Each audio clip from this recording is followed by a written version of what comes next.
Where's the nice member of your family? You know, the four-legged.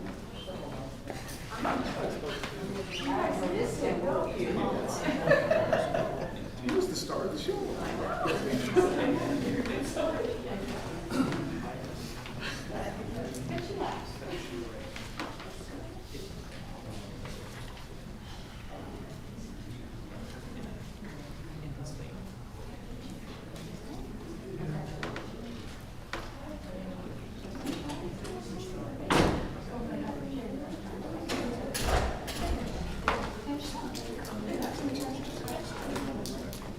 Not good. We were calling it one last week.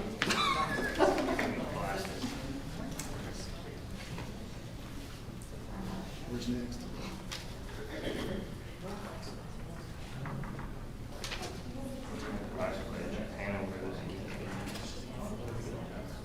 That is an Indy.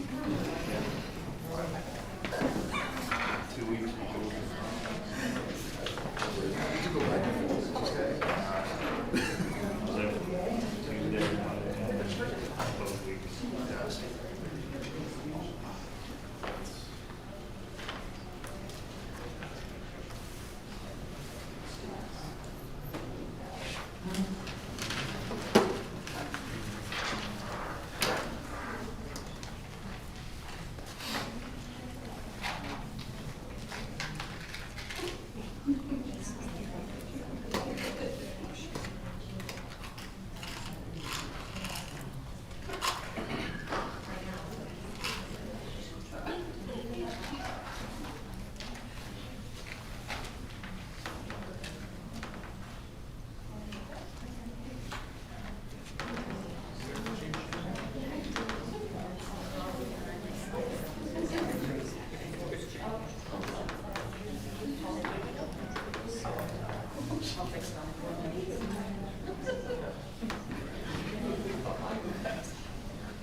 Hold on, You're okay.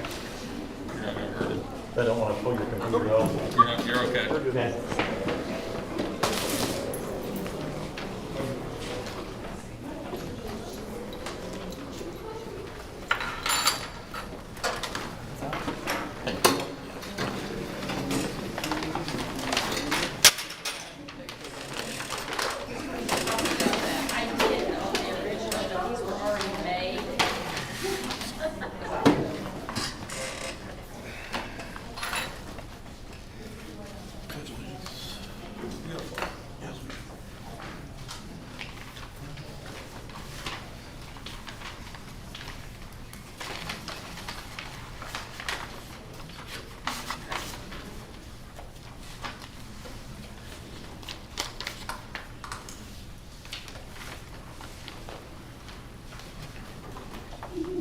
Everybody want to stand and do the pledge?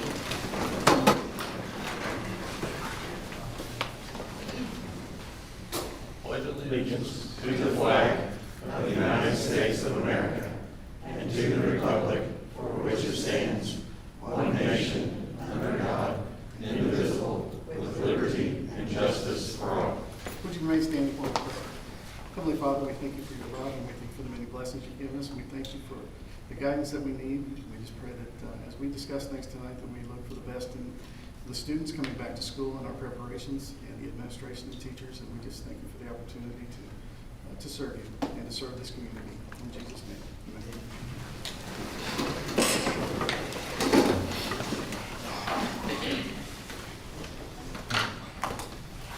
Meeting called to order at 7:39.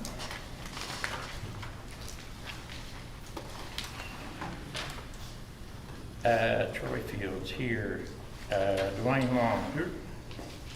Jared Tiemann. Mike Adams.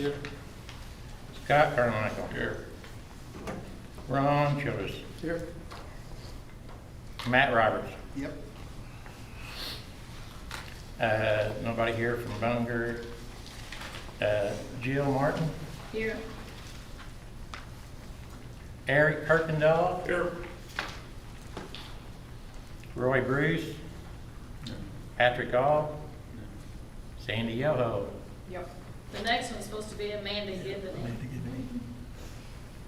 She's here. Miss Brent. Where's it, on here, you mean? Yeah. Okay, Amanda, Yeah. she's here. Yeah, Amanda's here.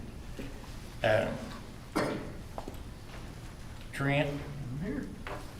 and anybody from the Daily World?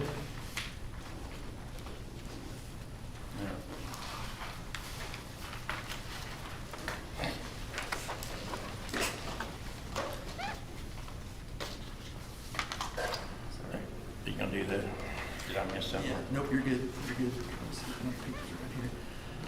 The board recognizes the value of public comment on educational issues and the importance of allowing members of the public to express concerns regarding agenda items. Comments will be limited to board meeting agenda items with a time limit of 3 to 5 minutes. Hearing that, is there anyone who wishes to talk to the board on an agenda item?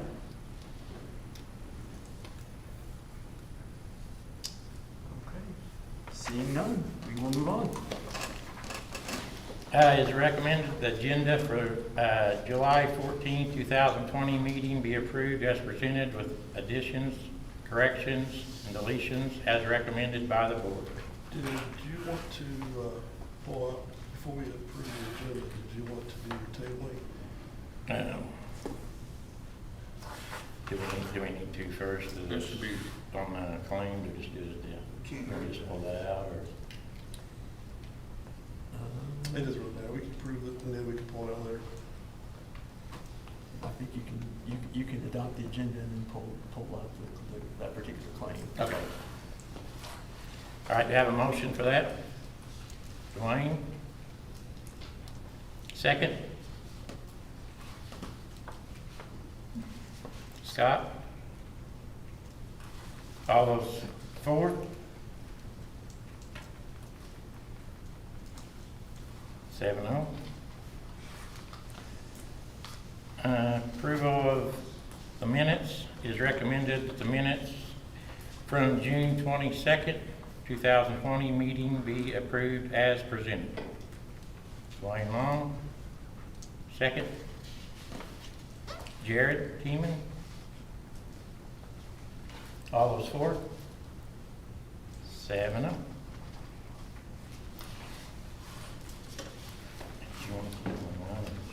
Yeah, I'm gonna make the recommendation that we pull out of the claims, number 12556.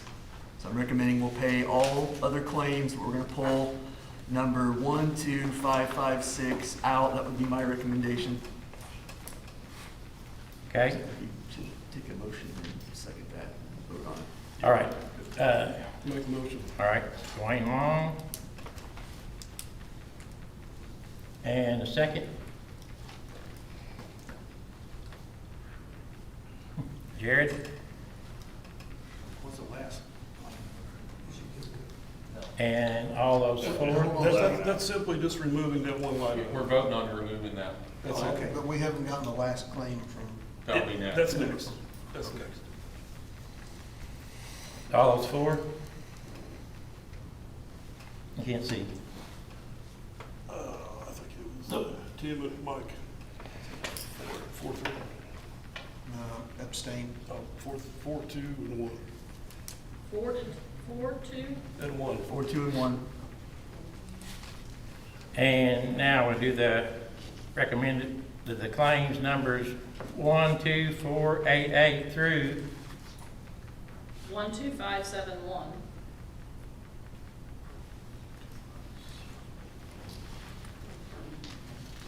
be approved as presented. Do I have a motion? Dwayne Long. Second. Scott. And all those for? 7-0.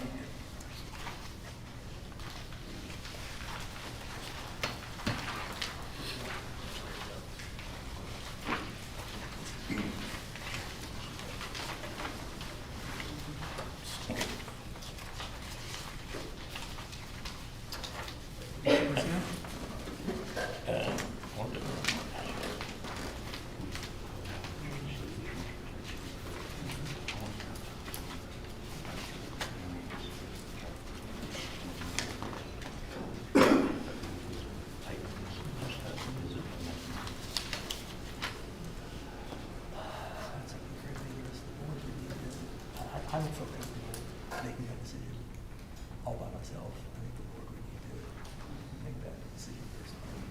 Okay, you have a problem with it? If that's what the rest of the board wants to do. I'd like to make a motion before we go to the personnel, that if we could make a motion to table the transportation till the next meeting for some more discussion. So you're making the motion? Okay, Troy Fields for the motion? Here's another thing to think about. If we haven't approved our drivers, our school year starts before our next board meeting.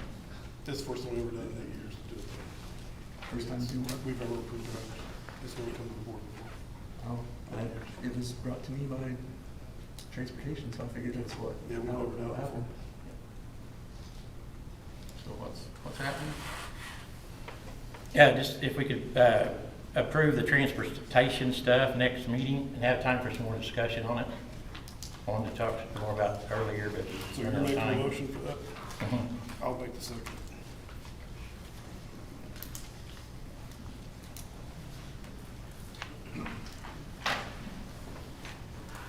The reason why? Yeah, Yeah, there needs to be some no, discussion of that. It's personnel. Yeah, There no, needs to be some discussion. tell you after. So, motion second, all those for? Okay. Who was it seconded by? I did. And Troy made the motion, Dwayne seconded. All those against? Okay, 3-4-3. Okay.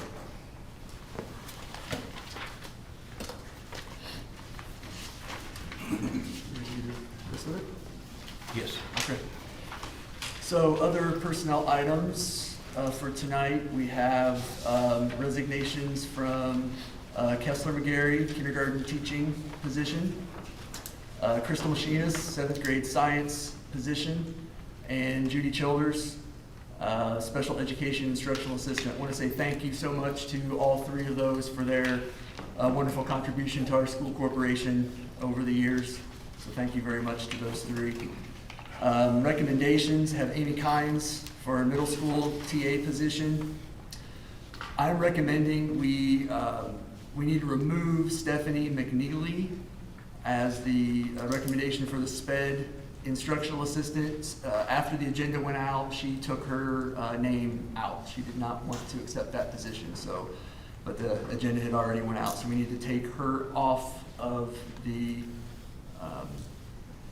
personnel recommendations. So I just want to make sure that got in the minutes that we are taking her off. And then Nathan Martindale as Eastern Green High School girls golf coach for the fall 2021 school year. And that is it, since we have tabled transportation at this time. So that's my personnel recommendations. We have a motion. Dwayne Long, second. Scott. All those for it? 7-0.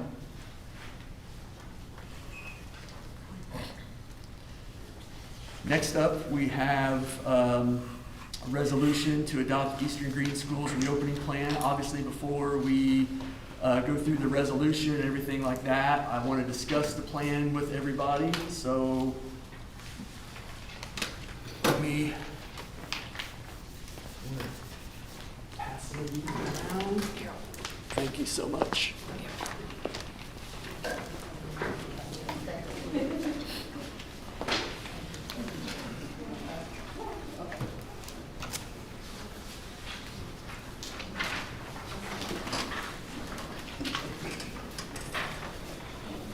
first off, just let me say thank you so much to all of our community for being patient and waiting for us to have the time to put together this plan and do what is best, that we feel is best for our students, our staff, and our community. This has not been an easy task. Hasn't been an easy task for a single school in this entire state. So just want to say I'm very happy that our community, thank you, Secretary, that our community has remained patient and waited patiently for us to get this out. This plan was put together in a couple different ways. Number one, we got input from both families and staff on some surveys that we put out. Obviously, I talked with the board and got their inputs. We put together a reopening committee that was made up of staff and administrators at every level, and we went through and discussed what we thought our expectations would be. So it was definitely a team approach, in my opinion, and I greatly appreciate it because there's no way. Number one, I wouldn't have wanted to do this by myself, and number two, I couldn't have done it by myself. So I'm very, very happy with the amount of teamwork that went into this. So let's jump in and start going through this a little bit. I'm not going to read word for word to you, but and this will get, after it's adopted, it will get posted on our website and on Facebook, so everyone will have access to the document. But probably the most important page is this quick reference guide, which is technically page 1 as you open it up. This is going to give a lot of the pertinent information that everybody's going to want to know. So our plan is to reopen school on schedule on August 5th. Teachers would come back August 3rd. August 3rd and 4th are their first days back. So students would come back August 5th. Our main mode of instruction would be on campus. Obviously, this could change at any time. That's what everybody needs to understand, is that this is fluid. This plan is not set in stone at any time. The state or the county health department, people with authority, can tell us, here's what you need to be doing at this point. So it could change. Our plan would be for students to be on campus 5 days a week for normal school hours. We are going to rely greatly on parents and staff to self-screen. So we really are asking for the cooperation of parents to screen your children for symptoms and illness, and please keep them home if they have any of the symptoms of COVID. Same thing with staff. We're going to be flexible in a lot of ways. We have to be. So any parents that are wondering about, well, if my kid misses X amount of days because they have these symptoms, there's going to be repercussions and things. We're going to be very caring and with this year. We have to be. We don't have any choice. So I don't want anybody worrying about major repercussions. If you're helping us do what we need to do to keep kids and staff safe, that's all we can ask from people. So self-screening. Now we are going to be able to do some screening, at school when it comes to, especially with visitors coming in our buildings. We're going to screen for symptoms, and we're going to have some thermometers available for some temperatures. But we just didn't feel it was feasible to screen every single kid before they enter a bus, or every single kid before they enter a school building. We just didn't feel we had the resources to do that. So we're going to rely on parents and staff to screen for symptoms. I know masks have been a big question all over the country. We are going to require masks when social distancing is not possible. We do not envision kids wearing masks all day throughout the school day. We're going to do our best to set up our classrooms in our schools in ways where kids will be able to take those masks off when we can have that social distancing, especially in classrooms. But when social distancing is not going to be possible, we're talking hallways. If there's going to be closer group work taking place where that social distancing isn't possible, kids and staff are going to need to mask up and wear masks. But we do understand that none of us want our kids necessarily in masks all day. We want them to have that ability to take those off when we tell them that it's safe to do that, and that's what we're going to strive for. We are going to have some masks available at the school level. We've gotten, the state put out a grant that we were able to get that is going to have masks available for students. But we are going to ask students that, if possible, to have their own masks available that they will carry with them at all times. We will have some available for kids when they forget them and that sort of thing. But we are asking parents and students and staff, if you can supply your own at first, please do that, especially the ones that can be reused. Because obviously, with the whole country needing masks, those are going to become short in quantity at some point. Masks are going to be required for bus transportation. It's just not possible to socially distance on buses, so we are going to be requiring those for bus transportation. There's all kinds of things we're going to do with our buses to try to keep kids safe. We're going to assign seats, siblings and family members, we're going to ask them to sit together. We're going to have a lot of other restrictions that maybe at one time was allowed that now it's not going to be able to. Like, you know, hey, I need to ride home with my friend today. Those types of things are not going to be able to happen. Obviously, we're going to have enhanced cleaning protocols. We have to look at everything: classrooms, playgrounds, buses. We're going to enhance our cleaning protocols, and we've already stocked up on all kinds of cleaning materials, hand sanitizers, and things like that. So we're going to do everything we can to keep our staff and kids safe. We're going to limit visitors to buildings. Pretty much, you know, as far as visitors go that will actually make it past the office, it's going to have to be a very needed type situation, educationally or something like that, for us to be allowing visitors in. So visitors are going to be very limited. We are going to have an online educational opportunity available for families who are uncomfortable sending students back into the school building. So we are going to have that option. So that's kind of the quick reference guide that takes you through, I think, a lot of the most pertinent things. As we go through here a little bit, there's some definitions in here of what we could see throughout the year, depending on where we are with the COVID situation and what the state tells us we have to do, or what the county health department tells us what we have to do. So I want to make sure everybody understood what some of these different things could be and what those definitions are. So obviously we already talked about what on-campus learning is. I'm on page 2 here. Remote learning. That is an option if we have the ability, and we're working on this. We're working on professional development for teachers and possible equipment that we would need.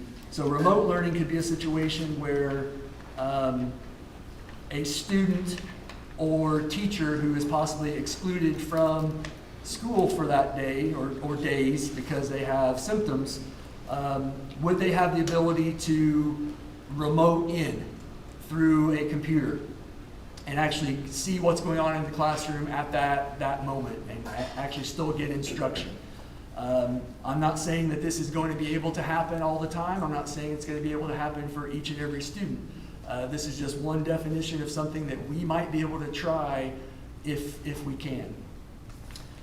Virtual learning, that's what I just discussed with, we are going to have an opportunity for students to have online instruction if that is what parents want to choose for their child. It's going to be provided, as long as it is approved tonight, through a vendor who has been doing this for a long time. Matter of fact, some people look at it as the #1 virtual learning tool in the country. I've actually seen it called that. So if a student, K through 12, a parent wants to enroll their child in this online opportunity, they will have that opportunity. There are going to be some caveats with that. For example, you see some of the bold and underlined areas. If you choose this option, there's going to have to be a meeting that takes place between the parent and the principal, so we can go over some things with you. There's going to be some things written out that parents are going to have to understand and agree to, and some of those are laid out in here, but not every single thing. For example, students enrolled in this option are not going to be eligible for extracurricular activities. So if they are on this online option, they're not going to be eligible to do any extracurricular activities. There's going to have to be a bit of a commitment, a time commitment. What we're putting in here is that students will be permitted to switch back to in-person attendance at 9 weeks breaks at the elementary and middle school level and at semester breaks at the high school level. So if you choose that, you have to commit to those time frames. The platform is going to concentrate on the core courses with some limited availability for electives. And then if you keep going, the hybrid, that is something that, it's been thrown around that what if the state comes and says, schools can remain open if you can decrease your attendance by 50%. If you can bring in 50% of your kids, you can stay open. So the hybrid model would be a situation where if the state told us we had to do that, then half the kids come in possibly on certain days while the other half are at home, and we would be doing that remote learning with them or that virtual type learning, and then it would flip-flop that way. So I want to make sure everybody understood what that hybrid model is if we had to go to something like that, if we had the capability. And then e-learning, that is more specifically what we did when school closed last spring, when we were mandated to close. So that would be considered more e-learning. We are doing a lot to try to provide more for our students who did not have that capability to do more of the online learning last year. We used some of our CARES money, which was federal money that was given to schools. And we're buying more devices for kids that don't have devices.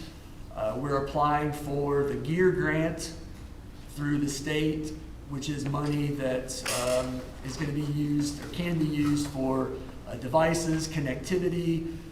The Greene County superintendents are coming together to write that together. And that would be our hope, is that we could get more devices, mobile hotspots and things like that for our families that don't have access to that. So that would hopefully help with that e-learning and virtual learning. If we keep going through this just somewhat quickly, put a chart in here just so you can see when these different models may be used depending on the level of the COVID spread. Student and staff health protocols. This is an area where I need everybody to really understand how this works. We're going to do everything we can to keep everybody safe, obviously. We're going to train our staff on COVID symptoms and train our custodial staff on what needs to be done to clean. I mean, they've really already been done that, but we're going to go through it again on what it takes to clean and do it to the best we can to stop the spread of COVID. But really, we're relying a lot on the Greene County Health Department on what needs to happen when it comes to kids who show up with symptoms. It is laid out in here on what their recommendations are, especially from the CDC. But for those of you that might have questions on, okay, so what happens if we have a student in a class who tests positive for COVID? Basically, we would be relying on the Greene County Health Department. I'd be in very quick discussion with them of, here's what's happening. That's if we have the information first. Most of the time, we're probably not going to have that first. They're already going to have it. But if we were to have it first, I would be in conversation with Greene County Health Department on what steps have to take place from there. Because then there's contact tracing, and they would be making the recommendation of what needs to happen in that situation. Do we need to quarantine certain amount of kids? Is the whole class quarantined? Is the whole grade level quarantined? I mean, there's a lot that goes into it that we can't tell you right now what would happen in that situation. When we met with the Greene County Health Department as the county superintendents, she basically told us it's a case-by-case basis, and we would work with her on what the scenario is, and she'd be helping us with where we go from there with what has to happen and what the quarantine procedures are and things like that. So we unfortunately can't give you a cut and dry answer on what will happen if a child in one of our buildings is positive for it. We can just tell you that we're going to act quickly and we're going to protect everybody as best we can, but we do have to rely on those health professionals to help us out. I've already had to call several times on some different issues just to get some clarification from them, because it's different. It's different all the time. So as you see, it lays out what some of those exclusions would be from school based off of are they tested, untested, and things like that. And then from there, we talk just about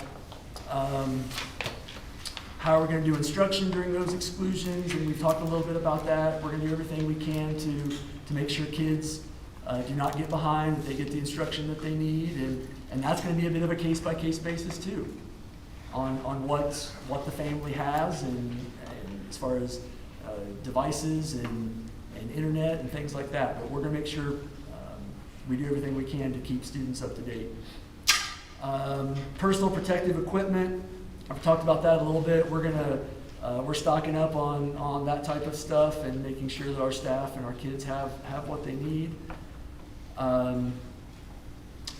Visitors coming in, we are going to ask them to be wearing a mask. We're going to require masks for visitors.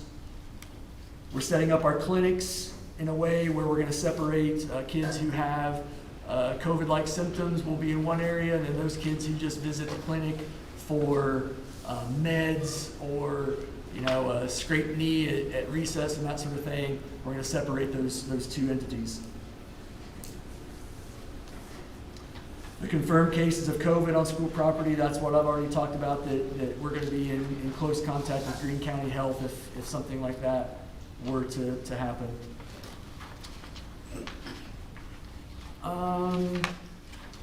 Down at the bottom of page 7, exchange of resources to and from school. Obviously, we're going to do everything that we can to not have a lot of resources going back and forth. It's those high-touch things that they're telling us to be careful of. So the less hands that are on things that are going back and forth, the better. So we're going to do the best we can to not be exchanging resources as much as possible.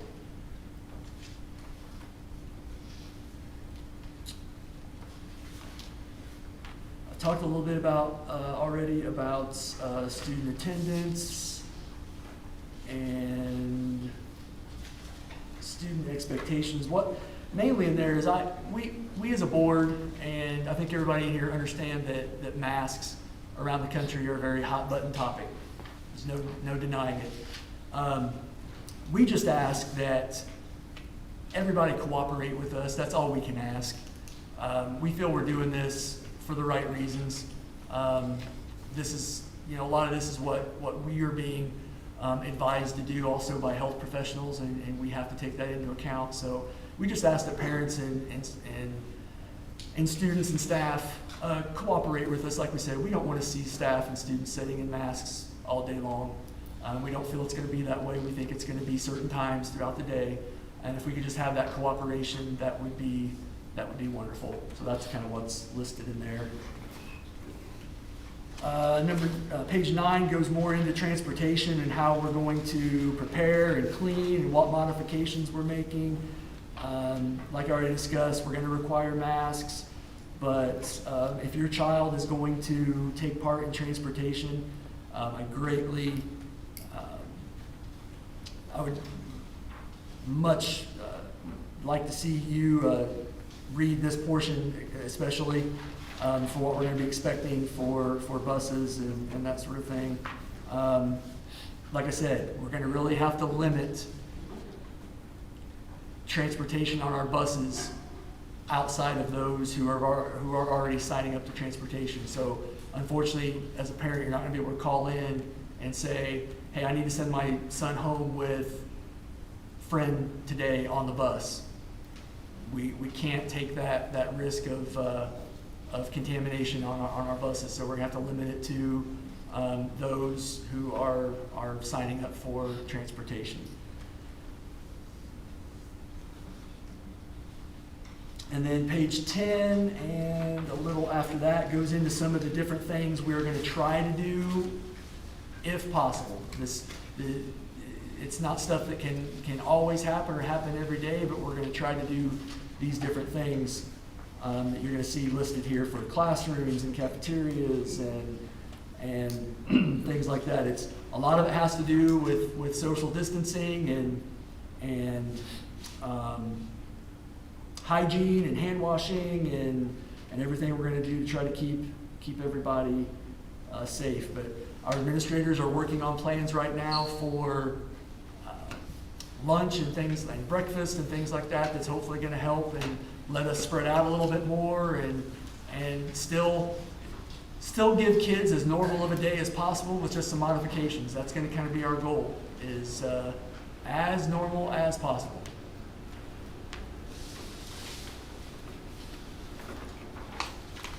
Athletics you see listed there. We're going to follow the guidance provided by the IHSA. That's what we're doing right now. And whatever guidance they give us, that's what we're going to follow. So have no clue what athletics is going to look like here for the future, but as of right now, things are kind of running in the summer with the modifications they gave us, and we'll see what they tell us as we move along here. Talked a little bit already about visitors and volunteers, PD. We're going to continue working with our staff on making sure they understand those signs and symptoms of COVID, how to clean, everything we can to help out our staff and our students with what they need to know. And then the last, let's see, there's stuff about personnel that I want to make sure staff understood about COVID, because obviously, this isn't our teachers and TAs. If they come down with these symptoms, they're going to have to be on leave too, and want them to understand what their rights are and what we're going to do to help them. So that talks about that in there a little bit, and then the last 2 pages are just a couple charts that I put in there that the state has put out for us. I thought it was good, kind of easy to read, and let you know what kind of the expectations are that are coming down from the, well, not necessarily expectations, but recommendations and things like that. And those played a role in our plan also. The last page there, I think, is a good thing to look at on how that contact tracing works and what the recommendations are from the CDC and the health department on how that will work and how it can work, as far as who might have to be quarantined, who doesn't have to be quarantined, and things like that. So that's our plan in kind of a quick description there. But I think that first page that had that quick reference guide really laid out the most important things I think a lot of parents and staff were wondering about. So that's our plan at this time. So any discussion, board? I just want to say thanks. I know you put a lot of hours and a lot of time in this, and I know you've had help from teachers and people here in the school, but I know you've got a lot of hours in this, so I just want to say appreciate that. Ask for a motion to adopt the resolution for the Eastern Green reopening plan. Dwayne. Second. Scott. All those 4? 7-0.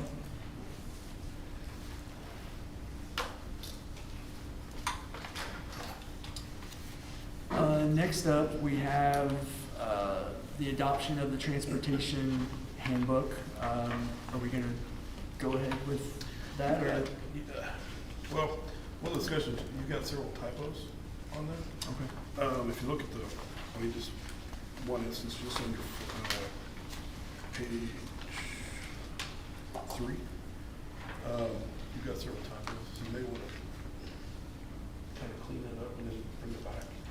You've got like Scott Carmichael, the secretary, and you don't have Jared Teeman on there at all.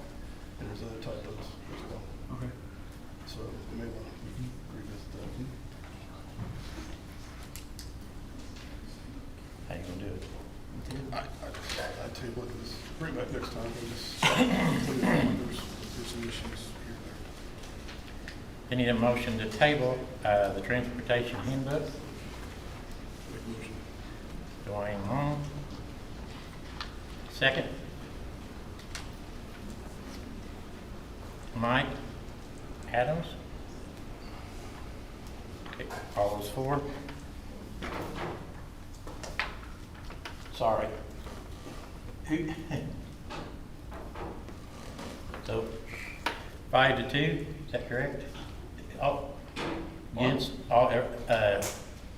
against tabling it? Was you guys for or against?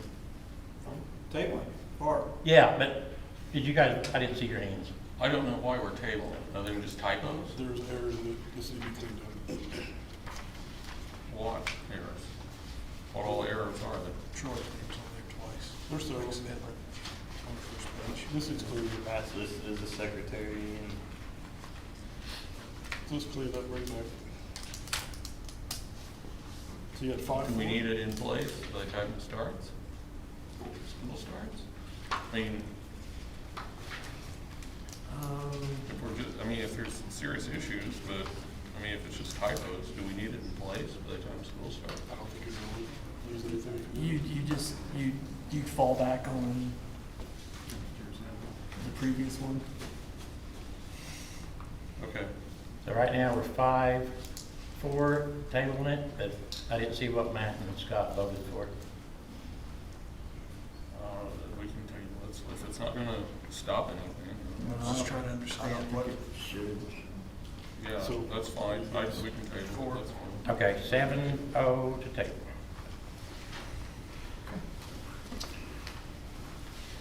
Late items.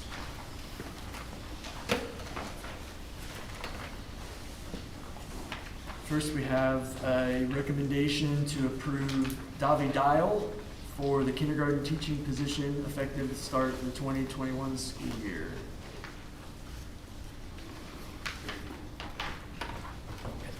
All right, motion, Dwayne Long, second, Scott Carmichael.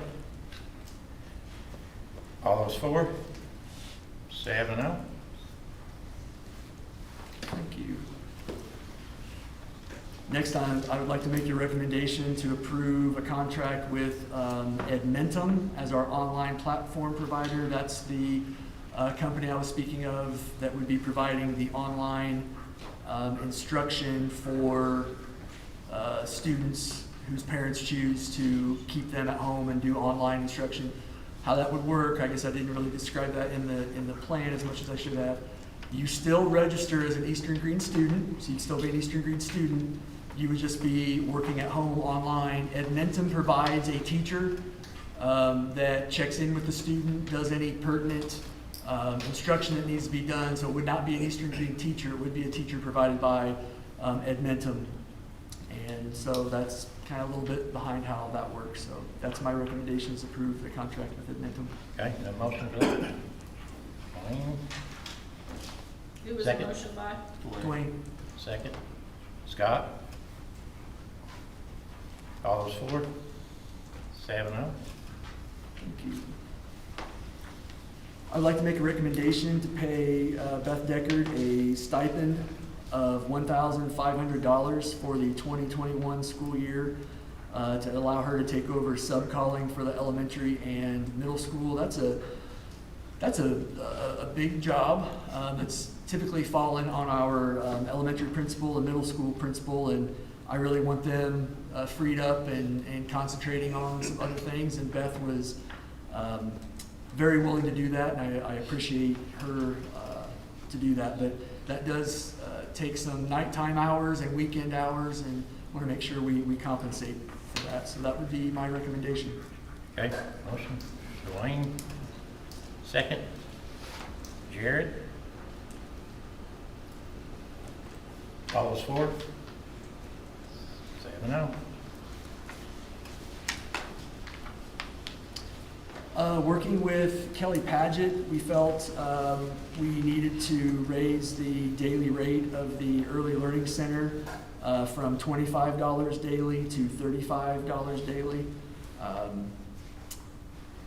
Just something that we felt we needed to do, looking at finances and things like that. We still feel it is very, very reasonable compared to a lot of other either preschools, early learning centers, and things like that. So that would be my recommendation. Okay, have a motion for that? Dwayne, second. Jared Teeman. All those for? 7-0. Thank you. Final late item. We actually approved some breakfast and lunch prices back in our June board meeting, but they were the identical prices that were already in place, unfortunately. So these were not the correct prices. So these now are the correct prices, which is a 10-cent increase. So we have to do that again to correct that. So these are the correct prices, and so I'm making that recommendation. Okay, you have a motion for that? Dwayne, second. Scott. All those for? 7-0.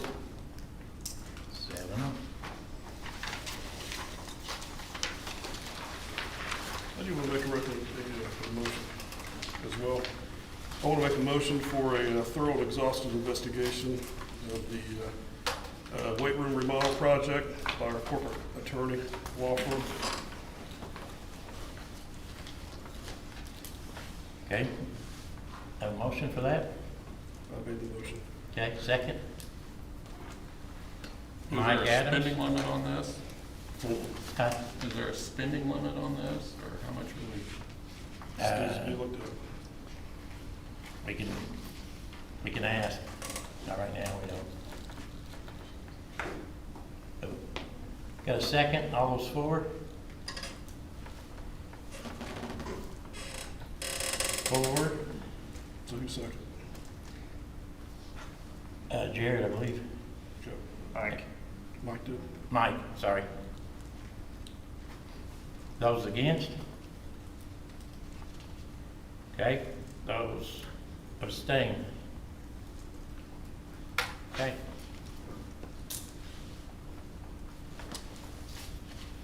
Discussion items. Principals, do you have anything you want to update us about? Very quickly, would just like to invite the board to our graduation ceremony for the 2019-2020 school year. It will occur on July 26th at 1 p.m. And we're looking forward to having everyone out there.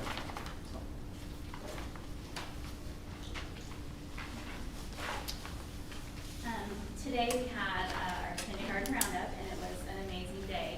We got to welcome our newest little Thunderbirds to our school, and it was really amazing to see all their smiling faces in our building again. So that was a nice day.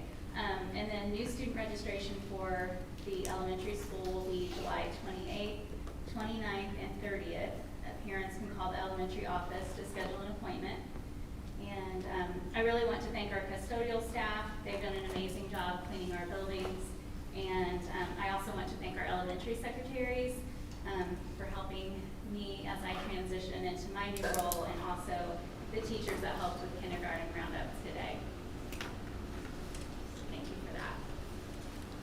Thank you, principals. I do have one thing here.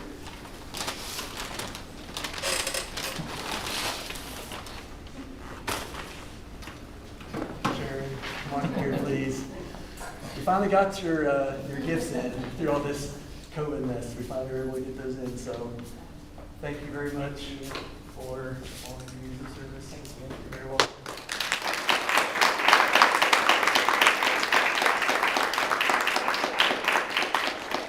We have one here for Susan Dare also, but she couldn't make it tonight, so we'll make sure she gets her gift also. The only other thing I have to say is just thank you, everyone, for these past few months. It's been crazy. It still is crazy, and probably is going to still be a little bit crazy going forward. But Eastern Green's wonderful. We have wonderful staff. We have wonderful kids, and we're going to get through this, and we'll just work together. But thank you for everybody that's helped me through all of this, put this plan together, and last spring when we closed down, and jumping right in there and do what was best for everybody. And we're going to continue doing that. So thank you. That's all I have.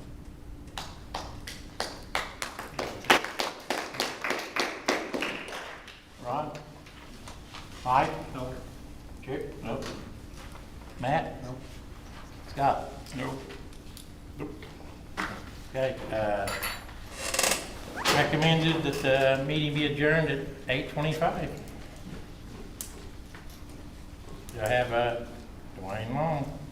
Do I have a second? Jared. Okay, Jared, and all those for. All right, 7-0.